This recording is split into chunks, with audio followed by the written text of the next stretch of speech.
नमस्कार and welcome back to NG tutorials. Class 10 का maths पढ़ रहे थे हम, चैप्टर 1 रियल नंबर्स। तो इरेशनल नंबर हमारा उसका लास्ट टॉपिक है कि इरेशनल नंबर्स क्या होते हैं। तो अगर हम बेसिकली डिफाइन करें तो वो non terminating and non repeating होते हैं कि अगर उनका हम डेसिमल एक्सप्रेशन बनाएंगे तो वो टर्मिनेट नहीं होगा जिस तरह से रैशनल नंबर्स का हो जाता था, और रिपीट भी नहीं होगा, तो वो ना टर्मिनेट होगा ना रिपीट होगा। तो इस तरह का एक्सप्रेशन हमें देखने को मिल सकता है, जैसे 101 001 001 या 12 112 111 4 टाइम्स 1 एंड देन 2।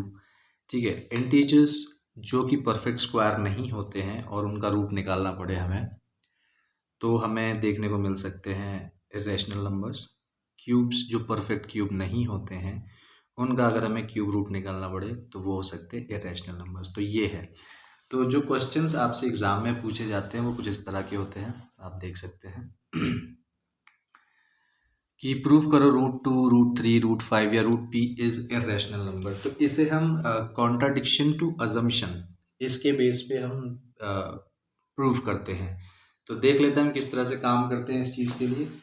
तो स्टार्ट करते हैं अपने पहले क्वेश्चन के साथ कि हमें प्रूव करना है कि रूट 2 जो है वो एक इरेशनल नंबर है। ठीक है, तो हम अजम्पशन जो करेंगे वो ठीक उल्टा करेंगे। हम मान लेते हैं root 2 is rational if possible, ऐसा हम मान लेते हैं। ठीक है, तो ये हमारा अजम्पशन है। इस अजम्पशन को हम कॉन्ट्राडिक्ट करेंगे और उसके कॉन्ट्राडिक्शन के बेस पे हम ये बात फाइनली बोल देंगे कि देखिए कि हमारा अजम्पशन गलत हो गया, तो ये रूट 2 जो रैशनल नंबर हमने ये अज्यूम किया था ये भी गलत होगा। तो अगर ये रैशनल नंबर है तो इसे हम एक्सप्रेस कर सकते हैं a अपॉन बी के फॉर्म में। ठीक है, क्योंकि जो रैशनल नंबर्स होते हैं वो a अपॉन बी के फॉर्म में एक्सप्रेस हो सकते हैं। अब हम करेंगे squaring both the side. Squaring both the side में जाएगा हमारे पास रूट 2 का square equals to a square upon B square. ठीक है, यानी 2 equals to a square upon B square. यहाँ से हमें मिला 2 of B square equals to A square. ठीक है, तो हम यहाँ से क्या मान सकते हैं कि यहाँ पे देखेंगे अगर ए स्क्वायर जो है वो मल्टीपल ऑफ 2 है। ठीक है, अगर ए स्क्वायर मल्टीपल ऑफ 2 है तो ए भी तो मल्टीपल ऑफ 2 होगा। ठीक है, तो हम बोल सकते हैं since A square is multiple of 2 तो therefore A should be multiple of 2। यानी ए स्क्वायर अगर मल्टीपल ऑफ 2 होगा तो ए भी मल्टीपल ऑफ 2 होगा। तो ए को हम एक्सप्रेस कर सकते हैं ए इक्वल्स टू 2c। ये कोई भी रैंडम नंबर हो सकता है जिसके मल्टीपल के तौर पे हम ए को एक्सप्रेस कर रहे हैं इन टर्म्स ऑफ 2। अब यहाँ पे हम करते हैं स्क्वायरिंग बोथ द साइड्स।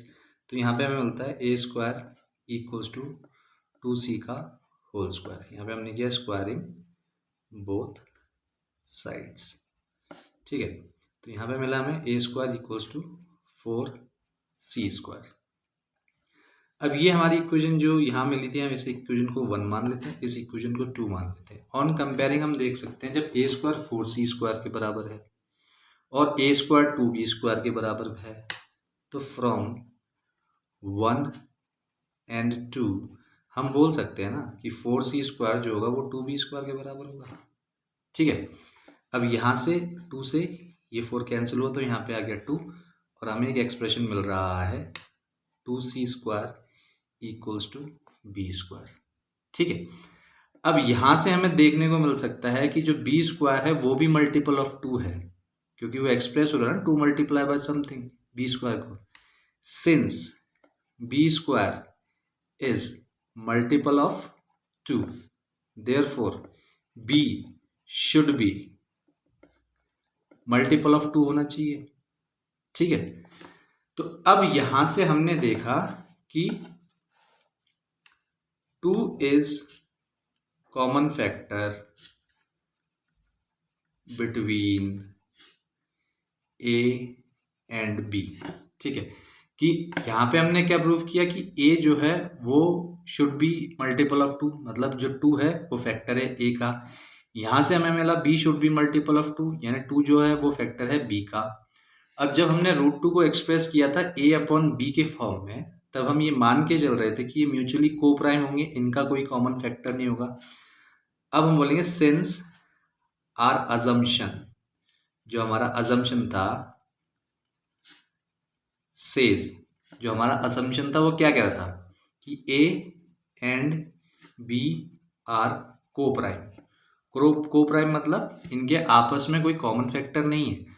तो जब ए और बी के बीच में कोई कॉमन फैक्टर नहीं है, ये हमारा अजम्पशन कह रहा था। और हमारी प्रूविंग क्या कह रही है? हमारी प्रूविंग कह रही है कि 2 is a common factor between A and B.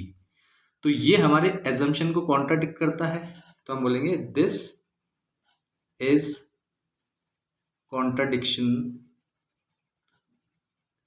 To our assumption. ये हमारे अजम्पशन के लिए एक कॉन्ट्राडिक्शन है।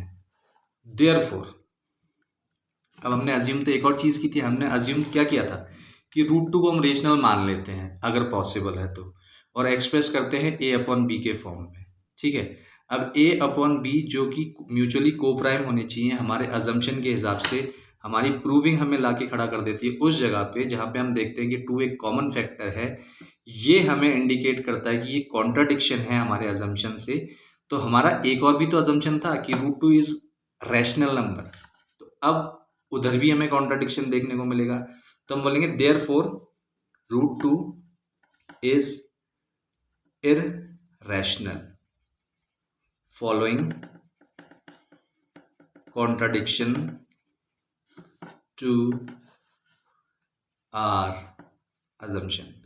मतलब यहां से हमने प्रूव किया कि अगर हम अपने कॉन्ट्राडिक्शन को या अपने अजम्पशन के कॉन्ट्राडिक्शन को फॉलो करते हैं, उसको फॉलो करते हुए हम यहाँ पर डिक्लेयर कर सकते हैं कि रूट टू एक इररेशनल नंबर है।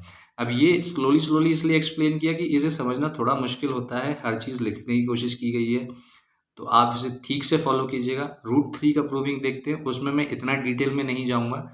जो मैंने यहाँ पे एक्सप्लेन किया है उसी को मैं लगातार करूँगा, स्टेप्स बताता जाऊँगा, उन्हें फॉलो कीजिएगा। तो अब हमें प्रूव करना है कि रूट 3 इररेशनल है, ये हमें प्रूव करना है। तो कहाँ से स्टार्ट होता है हमारा प्रूविंग? हमारा प्रूविंग स्टार्ट होता है इस अजम्पशन से कि हम इसे रैशनल मान लें कि लेट्स से रूट 3 जो है वो रैशनल है। अगर रूट 3 रैशनल है तो it can be expressed as root 3 equals to A upon B, जहाँ पे ए और बी क्या होंगे? म्यूचुअली को प्राइम, इनका कोई भी कॉमन फैक्टर नहीं होगा। तो ये दो अजम्पशन हमारे सामने एक साथ आ रहे हैं। स्क्वायरिंग बोथ द साइड होगा, रूट 3 का स्क्वायर बनेगा, ए अपॉन बी का स्क्वायर बनेगा। ठीक है, तो यहाँ पे बन जाएगा 3, यहाँ पे बन जाएगा a square b square, 3b square is equals to A square. यहाँ से हम बोलेंगे कि 3 is factor of a square, therefore 3 is factor of a. जो 3 है वो ए स्क्वायर का फैक्टर है, तो 3 फैक्टर होगा ए का भी। ठीक है, अब हम ए को एक्सप्रेस करते हैं 3 के टर्म्स में, तो ए को हम एक्सप्रेस कर रहे हैं 3c। अगर 3 फैक्टर है ए का तो कोई तो नंबर होगा ना जो मल्टीप्लाई होके ए बनाएगा, तो हमने उसे मान लिया है c। Again squaring both the side हमें मिलता है a square equals to 9c square.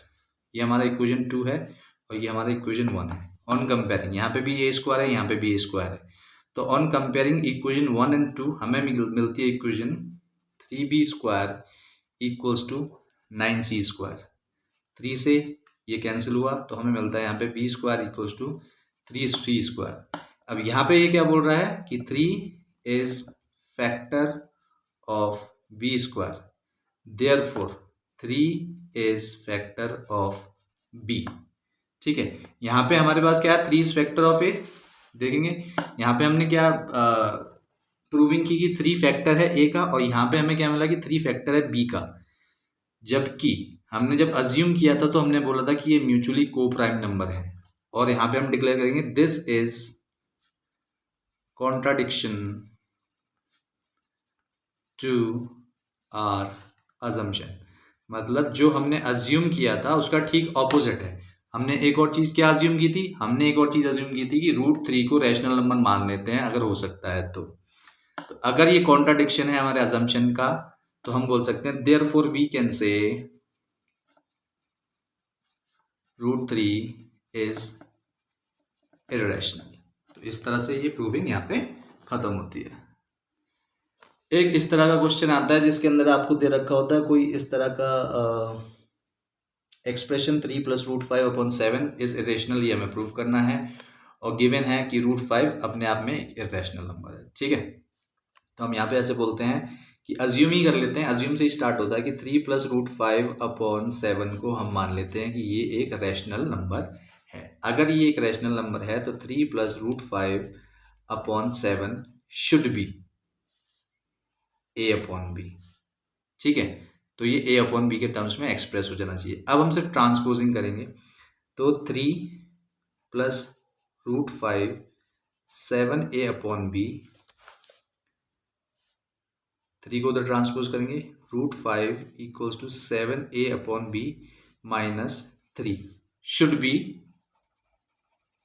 Rational. क्योंकि हमने सारा एक्सप्रेशन विद इन रैशनल किया है तो ये नंबर भी रैशनल होना चाहिए, मतलब इसका जो रिजल्ट आना चाहिए वो रैशनल होना चाहिए। बट √5 इज इररेशनल, जो √5 है वो तो इररेशनल है। हमने यहाँ पे इसे माना रैशनल और हमने बोला इसका एक्सप्रेशन बन सकता है a/b। हमने with in the given expression and equation कुछ ऑपरेशंस लगाए, ठीक है, और हमने पाया, इसे क्लोजर प्रॉपर्टी बोलते हैं कि अगर समथिंग प्लस समथिंग समथिंग, मतलब जैसे whole number plus whole number is equals to whole number आएगा, तो इसे बोलते हैं क्लोजर प्रॉपर्टी। तो हम जो भी ऑपरेशन करेंगे रैशनल नंबर्स के अंदर तो वो रैशनल नंबर ही बनना चाहिए। लेकिन जब हमने यहाँ पे देखा कि ये जो एक्सप्रेशन है ये शुड बी रैशनल, इसे रैशनल ही होना चाहिए क्योंकि हमने तो इसे मान के चला ना कि रैशनल है, लेकिन इसका रिजल्ट किसके बराबर है, √5 के बराबर, और गिवन में हमें क्या दे रखा है, √5 इज इररेशनल। तो ये एक्सप्रेशन जब इररेशनल के बराबर है मतलब हमारे अजम्पशन को कॉन्ट्राडिक्ट कर रहा है, बट √5 इज इररेशनल, देयरफॉर इसलिए 3 + √5/7 शुड बी इररेशनल। तो ये ही दो तरह के क्वेश्चन आते हैं इररेशनल नंबर प्रूविंग के। मिलते हैं नेक्स्ट सेशन में पॉलिनोमियल्स के साथ। Till then goodbye and take care.